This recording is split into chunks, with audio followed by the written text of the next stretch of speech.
नमस्कार Bharat, WH news digital मध्ये तुमचे स्वागत आहे. मी विजय खवसे. आजच्या बातमीचे प्रायोजक आहे एश इलेक्ट्रॉनिक्स अँड फर्निचर, वाडी, नागपूर. आम्ही नेहमी असतो बातम्यांच्या पुढे, बातम्यांच्या मागे. बातम्या लपवत नाही, दाखवितो. मग ते राजकारण असो की सामाजिक, क्राईम असो की भ्रष्टाचार, अन्याय असो वा अत्याचार, आम्ही निर्भयपणे देतो बातम्यांना महत्व. तुम्ही सुद्धा महत्व द्या व आमच्या चॅनलला सबस्क्राईब करा. जाहिरात देऊन आम्हाला आर्थिक मदत करा. ऐकूया आजची पत्रकार परिषद. नमस्कार, मी रोशन बंडे, हे माझे वडील कृष्णराव बंडे. तर प्रॉब्लेम अशी आहे की आम्ही एक प्लॉट घेतला होता 2017 मध्ये श्री ढवळे साहेबांकडून. प्लॉट नंबर 58 आहे, मौजा सोमलवाडा, 93/1, 93/2 असा त्याचा प्रॉपर ॲड्रेस आहे. Plot number 58. तो घेतल्यानंतर आम्ही त्याच्यावर कंपाऊंड वगैरे प्रॉपर होतं, सगळं म्हणजे बाउंड्री होती आणि तो त्या प्लॉटवर आमचा कब्जा होता. म्हणजे आमच्या पोझिशनमध्ये सुरुवातीपासून तो प्लॉट आहे. पण 2019 पासून त्याच्यावर काही भूमाफियांनी कब्जा करण्याचा प्रयत्न केला. 2019 मध्ये हा पहिला अटेम्प्ट झाला होता आणि त्या अटेम्प्टमध्ये महेंद्र गवई आणि प्रीतम हुमने आणि त्याचे काही साथीदार यांनी आमच्या प्लॉटवर जबरदस्ती आणि इल्लिगली झोपडी बांधली होती. त्यावेळेस गायकर साहेब दक्षिण नागपूरचे आयुक्त होते, अप्पर आयुक्त होते. त्यांनी आम्हाला दिलासा मिळवून दिला होता आणि त्याच्यामध्ये आम्हाला आमचं पोझिशन परत भेटलं होतं. आता ही शांतता सतत कंटिन्युअसली आतापर्यंत ही शांतता होती. जोपर्यंत आपले अमितेश कुमार साहेब इथपर्यंत आतापर्यंत होते तोपर्यंत याच्यापैकी कोणीच वर उठलं नाही. पण आता ते जशी त्यांची ट्रान्सफर झालेली आहे आणि ते गेलेले आहे, त्याच्यानंतर आता हा भूमाफियांचा त्रास आम्हाला परत होऊन राहिलेला आहे. म्हणजे आता मागच्या महिन्यात एक्झॅक्ट तारीख मी तुम्हाला त्याच्यात मेन्शन केलेली आहे. त्याच्यामध्ये आमच्या प्लॉटवर परत कब्जा करण्यासाठी, इल्लिगली अतिक्रमण करण्यासाठी 12 ते 15 लोक, क्षितिज फकेटे, प्रीतम हुमने जे 2019 मध्ये पण कब्जा करण्याचा प्रयत्न केला होता, ते परत आले. त्याच्यासोबत क्षितिज फकेटे आले, प्रवीण थुटे म्हणून व्यक्ती आले, ते त्यांच्या मिसेसला घेऊन आले आणि 12-15 लोक होते, त्यांनी जबरदस्ती अतिक्रमण करण्याचा प्रयत्न केला. आणि याची खबर आम्ही जेव्हा पोलीस स्टेशन द्यायला गेलो, सोमलवाला बेल्लतरोडी पोलीस स्टेशनमध्ये, त्याच्या अंडरमध्ये ही लोकेशन येते. आम्ही सरळ तिथे धाव घेतली, पण आम्हाला तिथे त्यांनी काही रिस्पॉन्स दिला नाही. त्यांनी आमची कंप्लेंट घ्यायला मनाई केली की आम्ही कंप्लेंट घेऊ शकत नाही, कारण आम्ही ऑलरेडी आमचा बोर्ड चोरी येण्याची कंप्लेंट दिली होती. ती कंप्लेंटची जोपर्यंत रिझल्ट काही येत नाही तोपर्यंत आम्ही तुमची नवीन कंप्लेंट घेऊ शकत नाही, तुम्हाला दिलासा देऊ शकत नाही. आम्ही त्यांना म्हटलं की आम्हाला आमच्या जीवाचा धोका आहे, पण त्यांनी त्यालाही कन्सिडर केलं नाही आणि आम्हाला कोणत्याच प्रकारची मदत त्या दिवशी आम्हाला त्यांनी दिली नाही. त्यानंतर आम्ही CP कडे ही कंप्लेंट घेऊन गेलो. CPनी त्यांनी तिथे शेरा लिहिला त्याच्यावर की हे जे लोक आहे यांच्यावर क्रिमिनल ऍक्शन घेण्यात यावी. पण आज तारीख 13 आणि मागच्या महिन्यामध्ये जवळपास 20 दिवसाआधी आम्ही त्यांना कंप्लेंट दिलेली आहे, पण आजपर्यंत त्याच्यावर कोणतीच कारवाई कमिशनर लिहून दिल्यावरही अजून कोणतीच कारवाई झालेली नाही. रोज ते आम्हाला नवीन पोलिसांकडून फोन करवतात आणि आम्हाला सांगतात की तो प्लॉट तुम्ही इल्लिगली कब्जा केलेला आहे, त्या प्लॉटवर तुमचा काही अधिकार नाहीये आणि तो तुम्हाला सोडावा लागेल, नाही तर गंभीर परिणाम तुम्हाला भोगावे लागतील. माझ्याकडे प्रत्येक डॉक्युमेंट जो प्लॉटसाठी रिक्वायर्ड आहे ते सगळे डॉक्युमेंट माझ्याकडे आहे. माझ्या वडिलांनी सगळे प्रॉपरली व्यवस्थित जमा करून ठेवलेले आहे आणि त्याची प्रत आम्ही पोलिसांकडे आणि CP कडे दिलेली आहे. पण तरी सुद्धा हे सगळे कागदपत्र असून सुद्धा समोरच्या पार्टीकडे काही कागदपत्र नसताना आमच्या विरुद्ध पोलीस वागून राहिलेले आहे, आमच्या विरोधात कारवाई करून राहिलेले आहे. आज माझ्याकडे NITची परमिशन आहे, NITची NOC आहे, अंबाझरी डिव्हिजनची NOC आहे.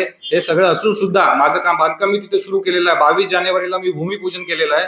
तिथे बांधकाम सुरू असताना आज दुपारी पोलिसांच्या ऑर्डरनुसार माझ्या ठेकेदाराला माझ्या प्लॉटवरून नेण्यात आले आणि दिवसभर पोलीस स्टेशनमध्ये बसवून त्याला टॉर्चर करण्यात आलेलं आहे. तर या सगळ्या गोष्टींमुळे आम्हाला असं वाटून राहिलं की न्याय आम्हाला भेटून नाही राहिला, म्हणून आम्ही तुमच्यापर्यंत आलेलो आहे. तर या सर्व गोष्टीला कन्सिडर करून याच्यामध्ये मी सर्व दिलेलं आहे, जे तुम्हाला मी डॉक्युमेंट दिलेलं आहे त्याच्यामध्ये काय काय एक्झॅक्टली घडलेलं आहे ते सर्व दिलेलं आहे. माझ्याकडे प्रत पासून NITच्या सँक्शन पासून रिलीज लेटर, ज्याला RL म्हणतो आपण, ते RL पासून सर्व डॉक्युमेंट्स क्लिअर आहे आणि ते सर्व मी पोलिसांकडे दिलेलं आहे. पण त्याच्यावर कोणत्याही प्रकारची कारवाई पोलीस करून नाही राहिले, उलट आम्हाला त्रास देण्याचं काम ते करून राहिलेले आहे. समोरच्या भूमाफियाला सपोर्टच ते एका प्रकारे करून राहिले आहे. कधी कधी आम्हाला असं वाटून राहिलेलं आहे की या जगात ज्याच्याकडे डॉक्युमेंट आहे त्याला जास्त त्रास होतो, ज्याच्याकडे नाही आहे तो मजे घेऊन राहिला आणि आम्हाला नुसता त्रास होऊन राहिलेला. हे आमच्यासोबत घडून राहिलेलं आहे. आमची पूर्ण फॅमिली टेन्शनमध्ये आहे. आम्हाला जीवाचा धोका आहे. हे सर्व गोष्टी आम्ही पोलिसांना, कमिशनर ऑफ पोलिसला सांगितलेलं आहे, पण तरी पण त्यांच्याकडनं काहीच ऍक्शन होऊन नाही राहिली आहे. आमची अपेक्षा अशी आहे की आपल्यातर्फे ही गोष्ट आपल्या पूर्ण समाजाला माहीत पडावी आणि त्याच्यावर त्वरित ऍक्शन व्हावी, म्हणून आम्ही ही कॉन्फरन्स घेतलेली आहे. तिथे आता सध्या मुकुंद कवाडेची PI आहे आणि PI ला भेटलेलं आहे. 2 तास 3 तास आमची चर्चा झालेली आहे आणि ते मला ऑलमोस्ट रोज फोन करतात. तिथं आम्हाला कवाडे साहेबांचे, त्याच्यानंतर काकडे साहेबांचे, मग लाचरकर साहेबांचे आणि त्याच्यानंतर मग आज नवीनच चाचेरकर आणि गिरी साहेबांचे हे रोज फोन येतात. कारण की समोरची पार्टी अशा माणसाला पकडते ज्याला जानकारी नाही, ज्याची नाईट ड्युटी होती, त्याला दिवसा पकडतील आणि मला फोन करून घेतील. आणि मी वर्किंग आहे, मी IT मध्ये आहे. माझे बाबा स्टेट बँकेतनं रिटायर्ड मॅनेजर पोझिशनला रिटायर्ड आहे. माझी मिसेस टीचर आहे. माझे भाऊ जे आहे फायनान्स कंपनीमध्ये वर्किंग आहे. आम्हाला तिथे जाणं नेहमी शक्य होत नाही, पण ते आम्हाला म्हणतात कि तुमको अभी के अभी आना पड़ेगा. 112 पे उन्होंने कॉल किया, आपको अभी के अभी आना पड़ेगा. आम्ही अभी के अभी कैसे जाएंगे? अभी के अभी कैसे जाएंगे? कि जॉब छोड़ के कैसे भी थोड़ी जाएंगे? नाही येऊ शकत आम्ही. पण ते आम्हाला धमकवतात की तुम आएंगे नाही तो तुमको, आणि जे पहिल्यांदा आम्ही गेलो होतो आम्हालाच 151 ची केस टाकून तुम्हाला आतमध्ये करू अशा धमक्या देतात. तर पोलीस आम्हाला बिलकुल सपोर्ट करून नाही राहिलेली आहे. आमच्या अपोज मध्ये उभी आहे, समोरच्या पार्टीला सपोर्ट करून राहिलेली आहे. आम्ही व्यथित आहे, टेन्शन मध्ये आहे, जीवाचा धोका आहे. प्लॉटवर जायचं की नाही जायचं, किती वाजता जायचं, कसं जायचं, रेकॉर्डिंग ठेवावं लागेल, या सगळ्या गोष्टीच्या टेन्शन मध्ये आम्ही जातो तेव्हा आमचे फॅमिली मेंबर चिंतेमध्ये असतात. अतिशय वाईट परिस्थितीमधून आम्ही चाललोय. आमचाच प्लॉट ज्यांची लोन त्यांनी घेतलेलं आहे, त्यांची रिटायर्ड आहे, ते 37 लाखाचं लोन घेऊन त्यांनी ती प्लॉट घेतलेला आहे. त्याची EMI ते आत्ताही चुकून राहिलेले आहे, पण या टेन्शनमुळे EMI तर चाललीच आहे, पण रक्त जळून राहिलेलं आहे. खूप टेन्शन मध्ये आमचं जीवन चाललेलं आहे. आम्हाला बिलकुल तुमच्यातर्फे या समाजाला हे सांगायचं आहे की असं आपल्या नागपूरमध्ये घडून राहिलेलं आहे. लक्षात घ्या, तुम्ही त्या संदर्भात PI तुम्हाला पोलिसांनी दस्तऐवजाची पडताळणी केलेली होती का? त्याही पार्टीचे तुमची? सर, मी त्यांना सगळे डॉक्युमेंट दिलेले आहे. समोरच्या पार्टीकडे डॉक्युमेंट मध्ये फक्त रजिस्ट्री आहे, माझ्याकडे त्यांना रजिस्ट्री 59 ची आहे, 59 नंबरच्या प्लॉटची आहे. माझा 58 नंबरचा प्लॉट आहे, ज्याच्यावर माझं पोझिशन आहे, कन्स्ट्रक्शन करून राहिलो आहे, प्रत आहे. NIT ने मला बांधकामाची परमिशन दिली आहे, सँक्शन दिलेलं आहे. त्याच्यानुसार मी सगळे डॉक्युमेंट त्यांना सबमिट केलेले आहे.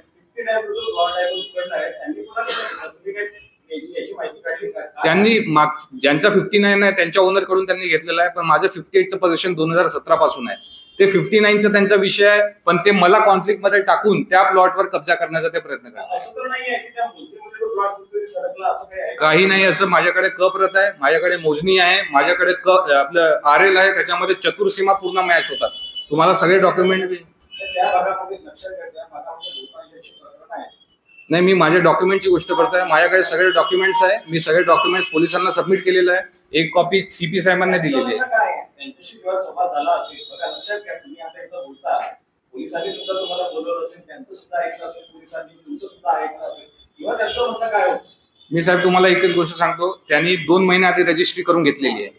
2023च्या डिसेंबरमध्ये त्यांनी रजिस्ट्री करून घेतलेली आहे. तो प्लॉट 59 रजिस्ट्री करून आता तो मला त्या कॉन्फ्लिक्ट मध्ये गोवून राहिला, जेणेकरून तो माझ्या प्लॉटवर कब्जा करू शकेल. आणि त्याच्यामुळे तो नेहमी 12-15 लोकांना घेऊन येऊन राहिला, सतत कंप्लेंट करून घेऊन राहिला. या स्ट्रॅटेजीने तो चाललाय. प्लॉट 58 असल्यानंतर 59चा काय संबंध? 58ला माझ्याकडे RL आहे, त्याच्यामध्ये चतुर्सीमा सर्व दिसून राहिलेल्या आहे. मला NIT ने 2दा मोजणी करून सँक्शन दिलेलं आहे. त्याच्यानंतर मी का काम थांबवावं, जेव्हा पोलीस मला का म्हणून राहिले की काम थांबवायला पाहिजे तुम्ही? मी थांबवलेलं नाहीये. मला माझ्या ठेकेदारा पोलिसांनी आज घेऊन गेलेल्या साहेब. मी त्या कारणास्तव इथे येण्यात मला भाग पाडलं पोलिसांनी. आज माझ्या ठेकेदाराला नेण्याचं काय कारण? त्यांना कधी अधिकार भेटला हा ठेकेदाराला नेला? मला त्यांनी काहीच उत्तर दिलं नाही. आपको आना पडेगा, आप आएंगे तो हम इसको छोडेंगे. ही कोणती पद्धत झाली? मी कसा येणारच आहे? मी वर्किंग माणूस आहे. माझं 8:30 पर्यंत आता माझी जॉब सुरू आहे. माहिती आज फोन करून CP साहेबांना तुम्ही दिली का? आज मी CP साहेबांकडे जाणार आहे ही कॉन्फरन्स झाल्यानंतर. माझ्याकडे नंबर नाही आहे माझ्याकडे. CP साहेबांना भेटणार आहे, याच्या समोरची कारवाई त्यांना करायला रिक्वेस्ट करणार आहे. आधी त्यांनी शेरा लिहून दिलेला आहे, मी स्वतः तो शेरा पाहिलाय. ते क्रिमिनल ऍक्शन अगेन्स्ट समथिंग त्यांनी लिहिल्यानंतर ते ऍक्शन का घेत नाहीये? CP साहेबांनी लिहिलंय.